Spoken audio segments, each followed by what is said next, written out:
To online English class, my dear beloved learners. At the time of attacking COVID-19 coronavirus, when we go out, we must use mask, and return home, we must wash our hands with soap and use hand sanitizer. Thank you all. We are going to discuss an important topics, narration.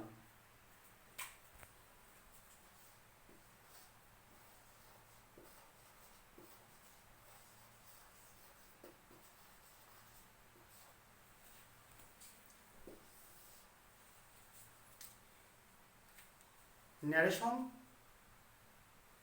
হচ্ছে উক্তি। এখন এটা কয়েক প্রকার? দুই প্রকার। কি কি? একটা হচ্ছে ডাইরেক্ট,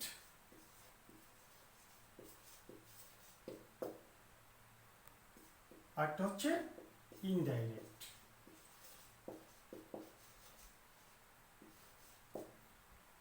এটাকে স্পিচও বলা হয়। এটাকে স্পিচও বলা হয়। তাহলে ডাইরেক্ট স্পিচ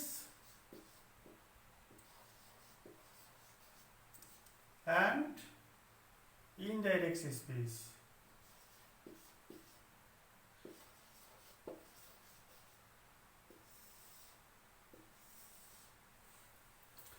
এখন আমরা সাধারণত ডাইরেক্ট থেকে ইনডাইরেক্ট করি, বিকল্প মাঝে মাঝে হয়, কিন্তু আমরা শিখবো ডাইরেক্ট থেকে কিভাবে ইনডাইরেক্ট স্পিচে পরিবর্তন করা যায়।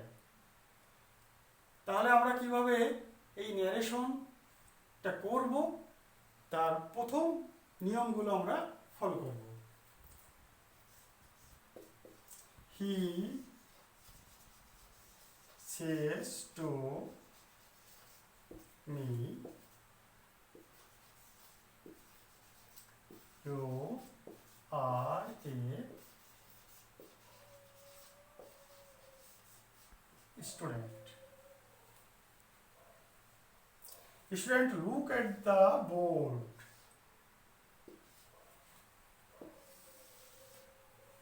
দেখো আমি যে মার্কিং গুলো করেছি, হির নিচে দাগ কেটেছি, সের নিচে দাগ কেটেছি, মেয়ের নিচে দাগ কেটেছি, আর এই দেখো এই যে এটা হচ্ছে ইনভার্টেড কমা। এই ইনভার্টেড কমাটা একটা, তাহলে এইটা দুটো পার্ট।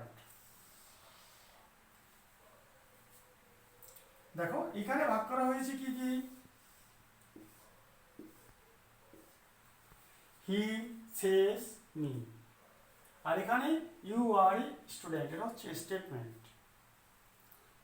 দেখো এখানে এই হিটে কি, এই সঙ্গে আমরা পরিচিত হব, না হলে আমরা বুঝতে পারবো না। হিটে হচ্ছে কি, এই যে এটাকে বলা হয় রিপোর্টিং ভার্ব, সেটা হচ্ছে রিপোর্টিং ভার্ব। তাহলে হিটে কি, দেখো সাবজেক্ট অফ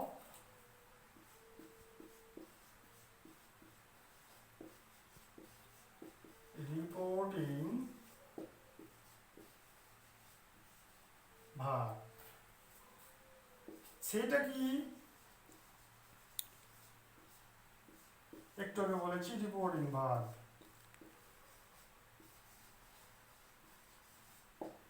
রিপোর্টিং ভার্ব। মিটে কি,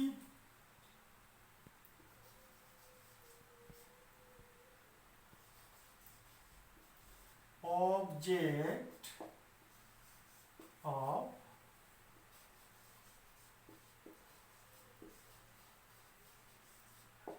রিপোর্টিং ভার্ব।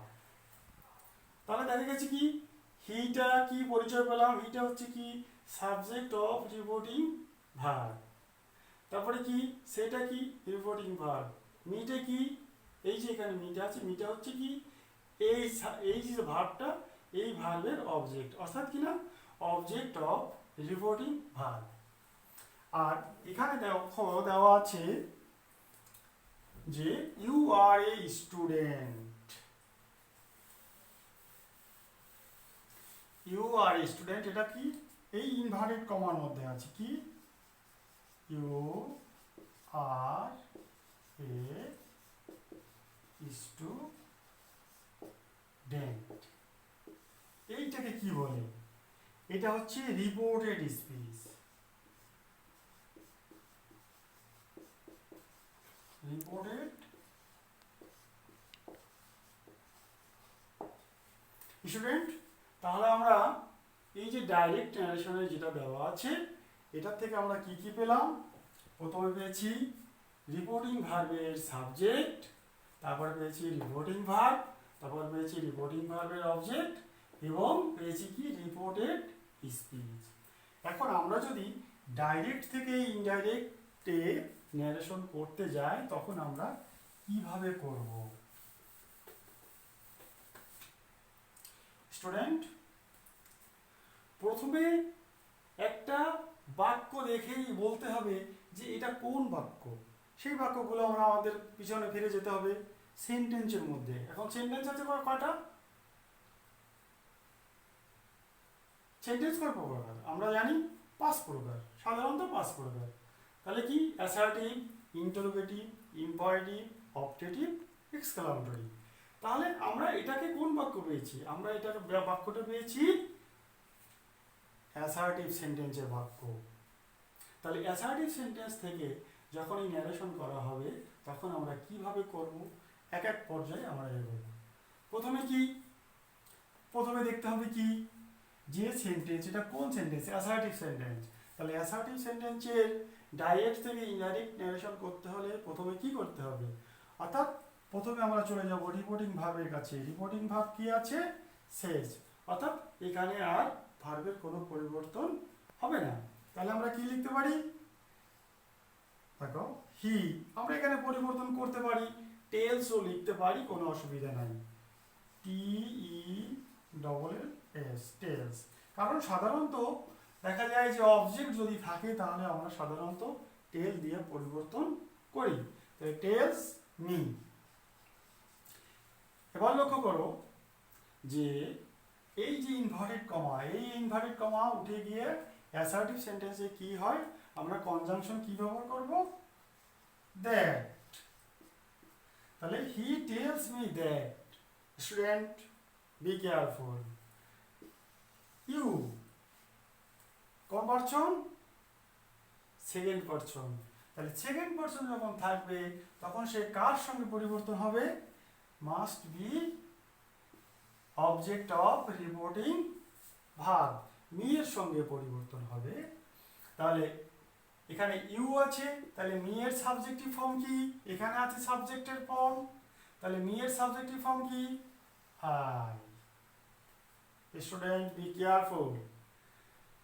রিপোর্টিং ভার্বের সাবজেক্ট নয়, দেখো রিপোর্টিং ভার্বটি যদি প্রেজেন্ট টেন্সের থাকে তাহলে রিপোর্টেড স্পিচে টেন্সের কোনো পরিবর্তন হবে না। তাহলে আমরা আই পেয়েছি, এখানে আছে প্রেজেন্ট টেন্স, অতএব টেন্সের কোনো পরিবর্তন হবে না। হবে কি? I am a student, full stop. আমরা প্রথমটা কি পেয়েছি?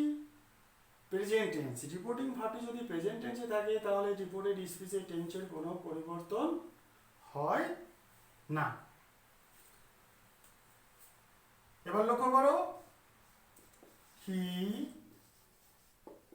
said to me, you are a student. এবার লক্ষ্য করো, তাহলে এখানে সাবজেক্ট আছে হি, রিপোর্টিং ভার্ব কিন্তু পরিবর্তন হয়ে গেছে পাস্ট টেন্সে। এখানে আছে কি? মি। ঠিক আগের নিয়মে তাহলে আমরা করে যাব কি? তাহলে হি এখানে পাস্ট টেন্সে আছে, তাহলে আমরা কি লিখব? টোল্ড। টেলের পাস্ট টেন্স কি? টোল্ড। মি। এখানে আর টুর প্রয়োজন নেই। Conjunction that. এবার সেই আগের মতো এখানে কি আছে, সেকেন্ড পারসন, তাহলে কার সঙ্গে পরিবর্তন, অবজেক্টের সঙ্গে। তাহলে অবজেক্টের সঙ্গে যদি পরিবর্তন হয় তাহলে কি হবে, আই। এবার কিন্তু লক্ষণীয়, এখানে কোন টেন্স আছে, পাস্ট টেন্স, তাহলে এখানে করসপন্ডিং পাস্ট টেন্স, অর্থাৎ প্রেজেন্ট ইনডিফিনিট টেন্স যদি থাকে তাহলে হবে past indefinite, I was a student.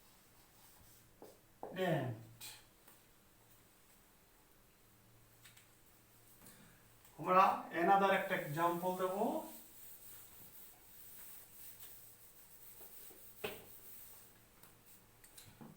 লক্ষ্য করো,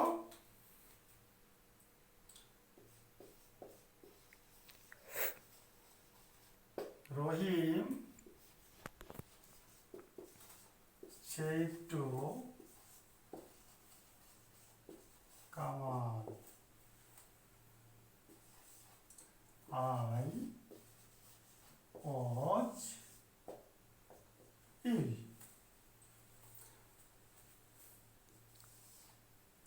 এবার লক্ষ্য করো যে আমরা সাবজেক্ট পেয়ে গেছি রহিম, অবজেক্ট পেয়ে গেছি কামাল, দুটোই নাম দেওয়া আছে। তাহলে আমরা কি করব, অবজেক্ট যখন আছে তখন আমরা কি কি লিখতে পারি, রহিম, তারপর কি লিখবো, অবজেক্ট আছে সেই তো আমরা টোল্ড লিখতে পারি, টোল্ড, কামাল। এবার কিন্তু লক্ষণীয়, কি লক্ষ্য করবে, যার যে নাম আছে যে পার্সন পরিবর্তন হবে নামের প্রথম অক্ষর বসবে, আর না হলে যদি আমরা লিখে ফেলি প্রোনাউন তাহলে কিন্তু বোঝা যাবে না যে কামালের পরিবর্তন বসছে না রহিমের পরিবর্তন করছে। এখানে কি আছে, first person, first person must be change with the subject of reporting verb Rahim. তাহলে রহিমের প্রোনাউন কি, হি। হি লেখার পরে এবার কি লিখতে হবে, একটা ব্র্যাকেট দিয়া একটা আর লিখতে হবে। আর মানে কি, রহিম। যদি কে হতো, করিম যদি হতো তাহলে কামাল, কামাল হলে কি লিখতাম, কে। তাহলে এখানে কোন টেন্স আছে, ওয়াজ। এবার এদিকে লক্ষ্য করতে হবে এটা কোন টেন্স আছে, সেইড। তাহলে সেইড যখন পাস্ট টেন্স তাহলে এটা হয়ে যাবে করসপন্ডিং পাস্ট টেন্স, অর্থাৎ কি না, এখানে পাস্ট ইনডিফিনিট আছে, যাবে কোথায়, পাস্ট পারফেক্ট। পাস্ট পারফেক্টের গঠন কি, সাবজেক্টের পরে হ্যাড, মূল ভার্বের past participle form being ill. শেষ করুন। Student,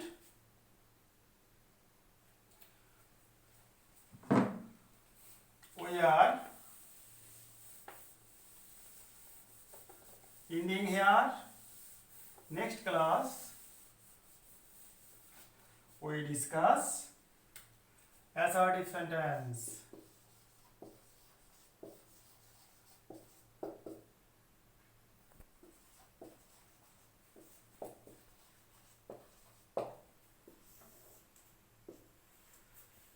Thank you all.